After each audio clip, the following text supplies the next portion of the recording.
ಬಂಜಿ ಆಗಕೂಡದು. ನಾನು ಕುಣಿಯೋದ್ರಿಂದ ನಿನ್ನ ಒಂದು ಅರಕೆಯ ನೋವು ನಿವಾರಣೆ ಆಗ್ತದೆ ಅಂತಾದ್ರೆ ಅದಕ್ಕಿಂತಲೂ ಭಾಗ್ಯ ನನಗೇನುಂಟು? ನನ್ನ ಕೈ ಕಾಲುಗಳು ಬಿದ್ದು ಹೋಗ್ಲಿ, ನಾನು ಕುಣಿತೇನೆ. ನಾನು ಕುಣಿದ್ರೆ ನಿನಗೆ ಸಂತೋಷ ತಾನೆ? ನಾನು ಕುಣಿತೇನೆ. ನಾನು ಕುಣಿಬೇಕು ತಾನೆ? ನಾನು ಕುಣಿತೇನೆ. ಕರುನಾಡ ಕಣ್ಮಣಿ ಕಂಡೀರವೋ, ಕರುನಾಡ ಕಣ್ಮಣಿ ಕಂಡೀರವೋ, ಎನ್ನದೆಯಾಳುವನೆ ವಿಜಯೀಭವ, ಎನ್ನದೆಯಾಳುವನೆ ವಿಜಯೀಭವ, ಕಂಡೀರವ ವಿಜಯೀಭವ, ಕಂಡೀರವ ವಿಜಯೀಭವ. ಹೃದಯ ಮಂದಿರದಿ ಸದನಗೈದಿರುವ ಮದನ ರೂಪನೇ, ಹೃದಯ ಮಂದಿರದಿ ಸದನಗೈದಿರುವ ಮದನ ರೂಪನೇ, ವಿಧಿಯು ಬೀಸಿರುವ ಬಲಗೆ ಬಿದ್ದಿರುವೆ ಕಥೆಯು ಮುಗೀತಿನ್ನೆ, ವಿಧಿಯು ಬೀಸಿರುವ ಬಲಗೆ ಬಿದ್ದಿರುವೆ ಕಥೆಯು ಮುಗೀತಿನ್ನೆ. ಹೃದಯ ಮಂದಿರ ಸದನಗೈದಿರುವ ಮದನ ರೂಪ ನೀನೆ, ವಿಧಿಯು ಬೀಸಿರುವ ಬಲಗೆ ಬಿದ್ದಿರುವೆ ಕಥೆಯು ಮುಗೀತಿನ್ನೆ.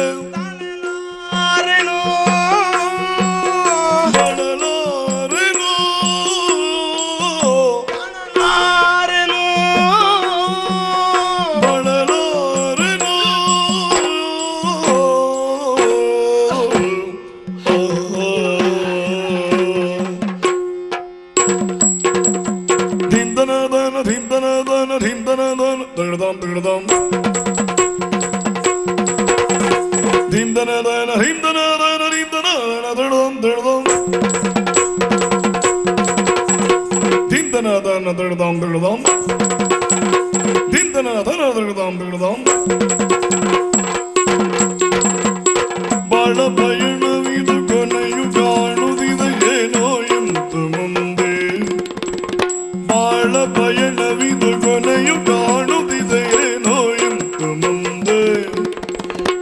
ಲೀಲೆ ತೋರುವೆಯ ಪ್ರಿಯನ ಉಳಿದೆಯ ದಯವ ತೋರು ತಂದೆ, ಲೀಲೆ ತೋರುವೆಯ ಪ್ರಿಯನ ಉಳಿದೆಯ ದಯವ ತೋರು ತಂದೆ. ಬಾಳ ಪಯಣವಿದು ಕೊನೆಯು ಕಾಣುವುದಿರೇನು ಎಂತು ಮುಂದೆ, ಲೀಲೆ ತೋರುವೆಯ ಪ್ರಿಯನ ಉಳಿದೆಯ ನೋಡು ಎಂತು ಮುಂದೆ. ಬಾಳಲಾರೆನೋ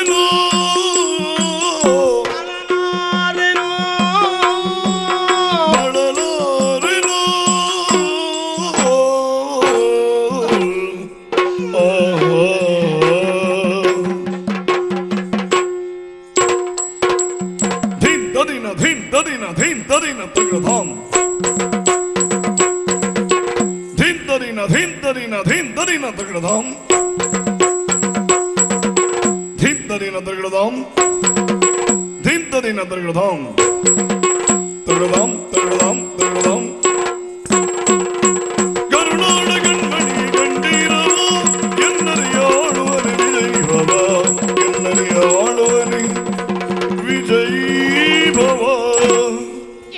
ಕರುನಾಡ ಕಣ್ಮಣಿಯ ಕಂಡೀರವ, ಎನ್ನದೆಯ ಆಳುವನೆ ವಿಜಯೀಭವ,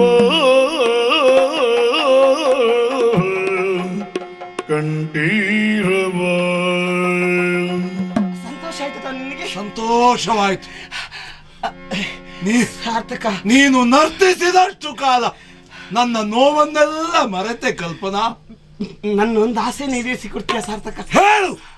ಮೃಗವಾದ ನನ್ನನ್ನ ಮನುಷ್ಯನನ್ನಾಗಿಸಿದವಳು ನೀನು.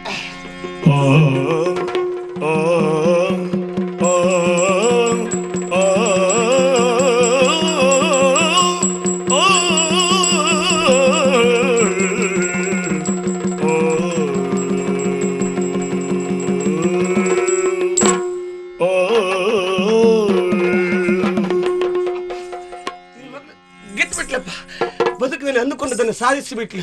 ಏನು ಹೇಳ್ತೀನಿ? ನಾನೀಗ ಮುತ್ತೈದೆ ಆಗಿದ್ದೇನಪ್ಪ, ನಾನು ಮುತ್ತೈದೆ ಆಗಿದ್ದೇನೆ. ಅದು ಸಹ ನನ್ನಮ್ಮ ಸತ್ತಾವಾಗ ನಮ್ಮ ಪುಣ್ಯವಂತೆ ಮಗಳೇ, ಪ್ರಪಂಚದ ಎಣ್ಣೆ ಹಳ್ಳುಗಳು ವಯಸ್ಸಿದ್ರೆ ಸಿಗುವಂತಹ ಸಾವಲ್ಲವುದು ಮುತ್ತೈದೆಯ ಸಾವು ಎನ್ನುವುದಾಗಿ ನೀವು ಹೇಳಿದ್ರಿ. ನನ್ನ ಮನಸ್ಸಿನಲ್ಲಿ ಅಂದೇ ಮೊಳಕಡಿದಿತ್ತು, ನಾನು ಮುತ್ತೈದೆಯಾಗಿಯೇ ಸಾಯ್ಬೇಕು ಎನ್ನುವುದಾಗಿ. ಅಪ್ಪ, ನಾನೀಗ ಮುತ್ತೈದೆಯಾಗಿದ್ದೇನಪ್ಪ. ನನಗೂ ಮುತ್ತೈದೆ ಸಾವು, ನನಗೂ ಮುತ್ತೈದೆ. ಏನು ಮಾತುಗಳನ್ನಾಡ್ತೀಯಮ್ಮ? ಮುತ್ತೈದೆಯಾಗಿ ಸಾಯುವುದು ಅಂತಂದ್ರೆ ಗಂಡನ ತೊಡೆಯ ಮೇಲೆ ತಲೆ ಇಟ್ಟು ನಗುನಗುತ್ತಾ ಪ್ರಾಣ ಬಿಡುವುದು. ನಿನ್ನ ಕತ್ತಿಗೆ ಕರಿಮಣಿ ಕಟ್ಟಿದವನಿಗೆ ಇನ್ನು ಎಷ್ಟು ಕ್ಷಣಗಳ ಆಯುಷ್ಯ. ಹೌದಪ್ಪ, ಸಾರ್ಥಕ ಇನ್ನು ಕೆಲವೇ ಕೇಳಿದ್ರೆ ಈ ಪ್ರಪಂಚವನ್ನು ಬಿಟ್ಟು ಹೋಗ್ತಾನೆ. ಸಾರ್ಥಕನಿಂದ ಪ್ರಪಂಚ ನನಗೆ ಬೇಕೇನಪ್ಪ?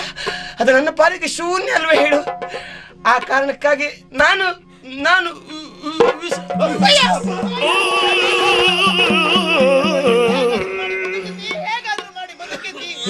ಇಲ್ಲ, ನನ್ನನ್ನು ಬದುಕಿಸುವ ಪ್ರಯತ್ನ ಮಾಡಬೇಡಿ. ನಾನು ಕುಡಿದಿರುವಂತಹ ಘೋರ ವಿಷ ಈಗಾಗಲೇ ನನ್ನ ನಾಡಿಗಳನ್ನು ಸೇರಿದೆ. ನಾ ಸಾಯಲೇಬೇಕಪ್ಪ.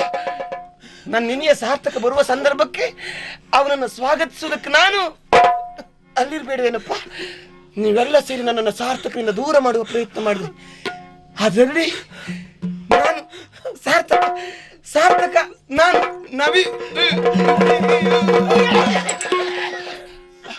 ಈ ಕೊಳಲಿನ ಉಸಿರನ್ನು ಕಸಿದುಕೊಂಡೆ ಏನೇ, ಈ ವೀಣೆಯ ತಂತಿಯನ್ನು ಕಡಿದು ಬಿಟ್ಟೆ ಏನೇ. ಇಲ್ಲ ಗೆಳತಿ, ಜೀವ ಭಾವಗಳಿವರು ಅಂತ ಹೇಳಿದ್ರೆ ಒಂದೇ ಅಂಗಳದಲ್ಲಿ ಆಡಿ, ಒಂದೇ ಗುರುಮಠದಲ್ಲಿ ಓದಿ, ಒಂದೇ ಮಂಟಪದಲ್ಲಿ ಮದುವೆಗಿತ್ತೀರಾಗುವ ಕನಸು ಕಂಡವರು ನಾವು. ನಿನ್ನೆ ಗೆಳತಿ ಕಲ್ಪನ ಮದುವೆ ಗೆಳತಿ ಆಗಿ ಹೋಯ್ತು. ಗೆಳತಿ, ನಿನ್ನ ಮದುವೆ ಕೇಳಕ್ಕಾಗ್ಲೇಬೇಕು, ಆಗ್ಲೇಬೇಕು. ಅಣ್ಣ ನನ್ನ ಗೆಳತಿ ಭಾವನ ಪರಿಶುದ್ಧಳಂಡ. ಅವಳು ಯಾವ ಕಾಲಕ್ಕೂ ಯಾವ ತಪ್ಪನ್ನು ಮಾಡುವುದಕ್ಕೆ ಸಾಧ್ಯವೇ ಇಲ್ಲ. ನಮ್ಮ ಮನೆಯ ಭಾಗ್ಯ ದೇವತೆಯಾದವಳು ನೀನು ಚೆನ್ನಾಗಿ ನೋಡ್ಕೊಳ್ಬೇಕಣ್ಣ. ನನ್ನ ಗೆಳತಿಯ ಕಣ್ಣಂಚಲು ನೀರು ಬಂತು ಅಂತಾದ್ರೆ ನಿನ್ನ ತಂಗಿಯ ಮೈಯಿಂದ ರಕ್ತ ಚಿಮ್ಮಿದ ಹಾಗೆ ನೀನವಳು ಗೆಳತಿ, ನಮ್ಮ ಮನೆಯ ಹೊಸಲನ್ನ ತುಳಿಯುವ ಈ ಸಂದರ್ಭಕ್ಕೆ ಕಣ್ಣೀರಿಡ್ತೀಯೇನೆ. ನಿನ್ನನ್ನು ಬಿಟ್ಟು ದೂರ ಹೋಗುತ್ತಿರುವ ಗೆಳತಿ, ಒಮ್ಮೆ ನಗ್ನಗ್ತಾ ಕಸ್ಕೊಂಡ, ಒಮ್ಮೆ ನಗಾಡೆ.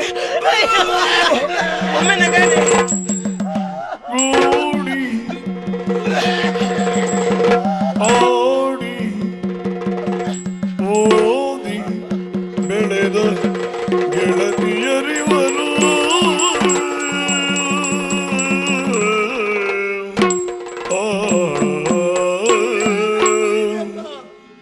ಭೀಕರವಾದಂತಹ ದುರಂತವನ್ನು ಕಾಣುವ ದುರ್ಯೋಗವನ್ನು ದುರ್ವಿಧಿ ನಮ್ಮ ಹಣೆಗೆ ಕಟ್ಟಿಬಿಟ್ಟ ಮಗನೇ. ಹೌದಪ್ಪ. ನಮ್ಮ ಮನೆ ಮನಗಳನ್ನು ಸುಡುವುದಕ್ಕೆ ಬರುವಂತಹ ಪ್ರೇತಾಗ್ನಿಯಂತೆ ಬಡಬಾಗ್ನಿಯಂತೆ ಬಾಧಿಸಿದಂತೆ ಭಾಸವಾಗಿತ್ತು ಸಾರ್ಥಕನ ನಡವಳಿಕೆ. ಆದರೆ ನಿಜ ಜೀವನದಲ್ಲಿ ತನ್ನ ಜೀವನದ ಯಜ್ಞದಲ್ಲಿ ತನ್ನನ್ನು ತಾನು ಹೋಮಿಸಿಕೊಂಡು ಹುತಾತ್ಮನಾದ. ಯಜ್ಞಕುಂಡದಿಂದ ಮೇಲೇಳುತ್ತಿರುವ ಬೆಂಕಿಯ ಕೆನ್ನಾಲಗೆಯಿಂದ ಸಿಡಿದ ಕಿಡಿಯೊಂದು ಆಕಾಶವನ್ನು ಸೇರಿ ನಕ್ಷತ್ರವಾದರೆ ಅವುಗಳ ಸಾಂಗತ್ಯ ಅಗ್ನಿ ನಕ್ಷತ್ರವಾದೀತು. ಸಾರ್ಥಕನು ಅಗ್ನಿ ನಕ್ಷತ್ರವೇ ಆದ. ಪ್ರೇಮ